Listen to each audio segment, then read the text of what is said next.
The Tower of London, an impenetrable fortress steeped in centuries of history and intrigue, cast an ominous presence over London's dimly lit cobblestone streets. Within these storied walls, a daunting task fell to Chief Superintendent William Warwick and Inspector Ross Hogan. Year after year, they shouldered the weighty responsibility of safeguarding one of the nation's most precious assets, the glittering crown jewels. Yet, in the face of routine, complacency was never an option. Their duty, passed down through generations of dedicated law enforcement officers, was more than a job. It was a solemn vow to protect the nation's heritage. But this year, the stakes were higher than ever before. From the depths of London's shadowy underworld, a new threat emerged.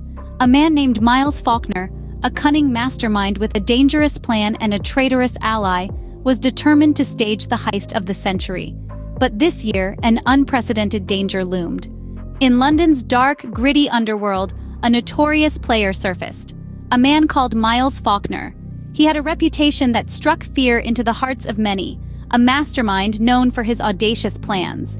This time, his eyes were set on a prize beyond measure: the crown jewels. His plot was intricate, designed to exploit every vulnerability. But the most chilling part? He had a traitor on the inside. An individual who had sworn to protect the crown, now ready to betray it. This created a dual threat that Chief Superintendent William Warwick and Inspector Ross Hogan had to navigate. The duo had to outsmart Faulkner, but also identify the traitor lurking within their ranks. No small task when dealing with a criminal as cunning as Faulkner. They were racing against time, as each ticking second escalated the threat, driving Warwick and Hogan deep into the city's shadowy corners, gathering leads. The dual-pronged concern of securing the nation's wealth from Faulkner and unmasking the traitor kept them at their heels. This was no ordinary walk in the park for Chief Superintendent William Warwick and Inspector Ross Hogan. Their task was as monumental as the fortress they were sworn to protect, and their adversary was as cunning as the fox. In the labyrinth of London's underbelly, the clock ticked ominously, every second bringing Faulkner closer to his audacious goal. The crown jewels, the symbol of the nation's sovereignty, were his coveted prize. But our stalwart officers were not to be outdone. Amidst the grimy alleyways, beneath gaslit lamps, and in the shadowy corners of the city, they pursued their leads. The stakes were high, the tension palpable. Each clue unraveled, each informant questioned, brought them one step closer to the impending showdown. And then, the moment of truth arrived. The climax that had been building like a gathering storm unleashed itself in a confrontation of monumental proportions. Warwick and Hogan, face to face with Faulkner and his unsavory accomplices.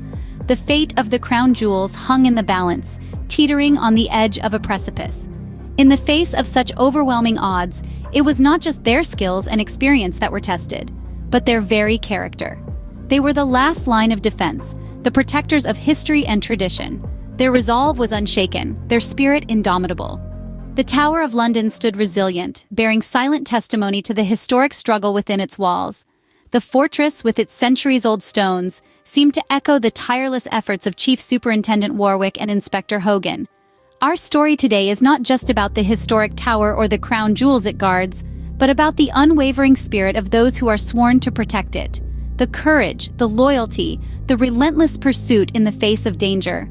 It's these qualities that have kept the tower safe from countless threats over the years. And it's these qualities that were once again put to the test in our story, as Warwick and Hogan raced against time to thwart the audacious plans of Miles Faulkner.